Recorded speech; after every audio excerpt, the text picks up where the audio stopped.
পৌরোহিত বলেন বা সাধারণ কোনো হিন্দু বলেন, সবার মুখে মুখে এখন একটাই কথা, শুভেন্দুকে ভোট দিয়ে ভুল করেছি। কারণ পশ্চিমবঙ্গে নির্বাচিত হয়ে শুভেন্দু হিন্দু মুসলিম বিভাজনের জন্য মুসলমানদের বিরুদ্ধে একের পর এক বিতর্কিত সিদ্ধান্ত নিয়েছেন। তবে এই ক্ষেত্রে স্বস্তির বিষয় হলো, পশ্চিমবঙ্গে হিন্দুরা শুভেন্দুকে সমর্থন না করে উল্টো শুভেন্দুর কঠোর সমালোচনা এবং প্রতিবাদ করছেন। পরম্পরা মানুষকে যদি আমি ধর্মের ভিত্তিতে ভাগ করে দিই, পোশাক, ভাষা, সংস্কৃতি শুধু বিভাজন হয়ে যায়, তাহলে সনাতনী বলে তাকে সে পরিচয় দিতে পারে তার নিজের? যে হিন্দু, প্রকৃত অর্থে যে হিন্দু, মসজিদে যদি আগুন লাগে, কোরআন শরীফ যদি পুড়ে যায়, সে দৌড়ে যাবে সবার আগে ওটা বাঁচাতে, কারণ সে একটা সত্যিকারের হিন্দু। সে সনাতন ধর্মকে যেমন বাঁচাবে, সে সমস্ত ধর্মকে সম্মান করবে, সমস্ত মানুষকে সম্মান করবে। শ্রীরামকৃষ্ণ পরমহংসদেবের মাটি এটা, শ্রী চৈতন্য মহাপ্রভুর মাটি এটা।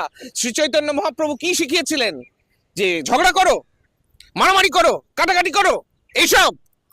ভগবান শ্রীরামকৃষ্ণ তিনি একটি মসজিদে গিয়েছেন, ধ্যানস্থ হয়ে গিয়েছেন, তিনি দেখতে চেয়েছেন আমি যে ঈশ্বরের উপাসনা করি অন্যরাও কি সেই একই ঈশ্বরের উপাসনা করে।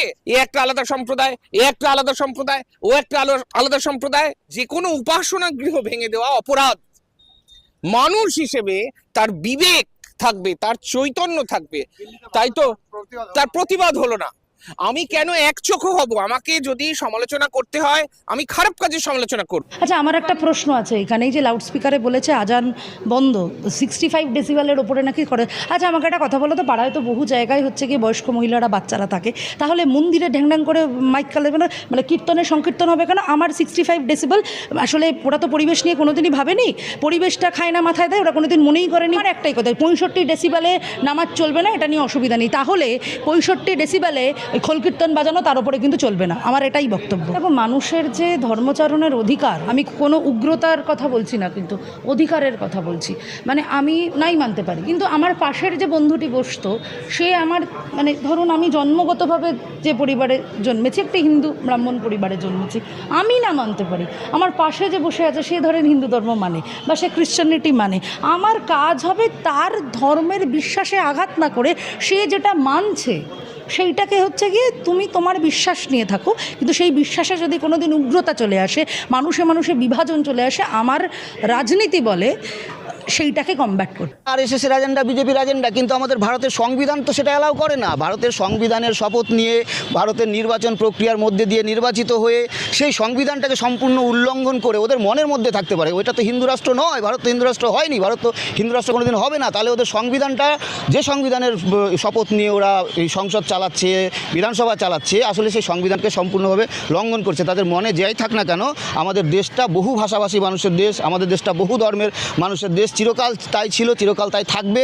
অত সহজ নয় বিজেপি আরএসএস তার মনে যাই থাকুক না কেন, আমাদের সংবিধানটাকে আমাদের তাই রক্ষা করতে হবে। আমাদের এই সংবিধানের ওপর দাঁড়িয়ে বিজেপি আরএসএসের এই যে হিন্দুত্ববাদী এজেন্ডা, হিন্দু রাষ্ট্র তৈরি করার এজেন্ডা, যেটা আসলে গরিব দরিদ্র মানুষের বিরুদ্ধে একটা অভিযান, যেটা সাধারণভাবে সংখ্যালঘু সম্প্রদায়ের বিরুদ্ধে যেমন একটা অভিযান, তেমনি এটা আসলে আমাদের দেশের যে ব্যাপক পরিমাণে দলিত, খেটে খাওয়া শ্রমজীবী মানুষ, তাদের বিরুদ্ধে আসলে হিন্দু রাষ্ট্রের একটা অভিযান। সুতরাং এটা আমাদের সংবিধান সম্মত নয়, সংবিধান এটাকে অ্যালাউ করে না। ওরা সংবিধানকে উল্লঙ্ঘন করে এই কাজ করছে এবং ভারতের মানুষ নিঃসন্দেহে সংবিধানের পক্ষে দাঁড়িয়ে ওদের এই এজেন্ডার বিরুদ্ধে লড়াই চালিয়ে যাবে। তবে পশ্চিমবঙ্গের হিন্দু মুসলিম সবাই একসাথে আছে এবং ভবিষ্যতেও থাকবে। আমরা হিন্দু মুসলমান একসাথে চলি, একসাথে উঠি, এক থালায় খাই, আমাদের মধ্যে কোনো ভেদাভেদ নেই। আমরা একসাথে আছি, একসাথে থাকবো। উনি ধর্মের নামে রাজনীতি করতে চাইছে, যার কোনো কাজ নেই, ধর্মের নামে দাঙ্গা লাগাতে চাইছে, হিন্দু মুসলমান মারামারি লাগাতে চাইছে, ওর এটা ছাড়া কোনো কাজ নেই, ও পাগল হয়ে গেছে। পশ্চিমবঙ্গ প্রতিষ্ঠার ৭৯ বছরও ক্ষমতায় আসতে পারেনি বিজেপি। তবে এবারের নির্বাচনে হিন্দুদের ভালো দিনের লোভ দেখিয়ে হিন্দুদের ভোটে পশ্চিমবঙ্গে ক্ষমতায় এসেছে বিজেপি, আর ক্ষমতায় এসেই এখন মুসলমানদের শায়েস্তা করার চেষ্টা করছে। বিজেপি সম্পূর্ণভাবে একটি ইসলাম বিরোধী রাজনৈতিক দল। ভারতীয়রা বলছে বিজেপি সবসময় ধর্মের নামে রাজনীতি করে। তবে এইসব করে মুসলমানদের থেকে বারবার হিন্দুদের বিপদে ফেলছে শুভেন্দু অধিকারী। কারণ এবারের ঈদে গরু কুরবানি না দেওয়ায় শত শত হিন্দু তাদের গরু বিক্রি করতে পারেনি। অনেকে ঋণ নিয়ে গরু লালন পালন করেছিল কুরবানিতে বিক্রি করে লাভবান হবে, কিন্তু একটা গরুও বিক্রি করতে পারেনি হিন্দুরা। অনেক গোয়ালা নারী পুরুষ শুভেন্দুর কাছে অনুরোধ করেছিল এই বছর যেন শেষবারের মতো গরু কুরবানির সুযোগ দেওয়া হয়, যেন তাদের গরুগুলো বিক্রি করতে পারে। কিন্তু শুভেন্দুর কঠিন মন আর নরম হয়নি। বিজেপি সরকার এসছে, আমরা মানলাম ভালো হয়েছে, কিন্তু এ কি সর্বনাশ হচ্ছে। আর না তো গলায় দড়ি দিতে বলো, আর না হলে শান্ত বলো। বিষ তো ফ্রি পয়সায় পাওয়া যাচ্ছে। রেখা তো ও গরু লাগাচ্ছে, কোন আক্কেলে ও খাওয়া দিতে পারবে? এককাল গোবর ফেলতে পারবে? ও 1 লাখ টাকা করে পাবে, আমরা কি পাবো? আমরা কি স্বামীকে খাওয়াবো? আমরা কি স্বামীকে খাওয়াবো? আমরা বাচ্চা কাচ্চাকে কি খাওয়াবো? ও তো বাচ্চাকে হোস্টেলে দিয়ে মানুষ করাবে, আর আমরা কি দিয়ে মানুষ করাবো? তুমি জিতেছো, ভালো হয়েছে, তুমি মানুষকে উপকার করো। মুসলিম বা তারাও হিন্দু, তারা তো মিশছে একসাথে, আমরা তো একসাথে আছি। তারা কোনোদিন দেননারি করেনি কি কারু আমাদের গলা ধাক্কান দিইনি।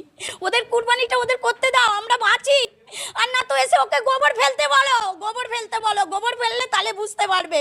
কুরবানি ঈদ শেষ, এখন আর গরু বিক্রি করার কোনো সুযোগ নেই, কিন্তু এই অসহায় গোয়ালাদের কি হবে? শুভেন্দুর বিতর্কিত সিদ্ধান্তে সব হারিয়ে পথে বসেছে হাজার হাজার হিন্দু পরিবার। আর তাই এখন ভারতের হিন্দুরা বলছে শুভেন্দুকে ভোট দিয়ে তারা ভুল করেছে, তাই তারা শুভেন্দুর পদত্যাগ চায়।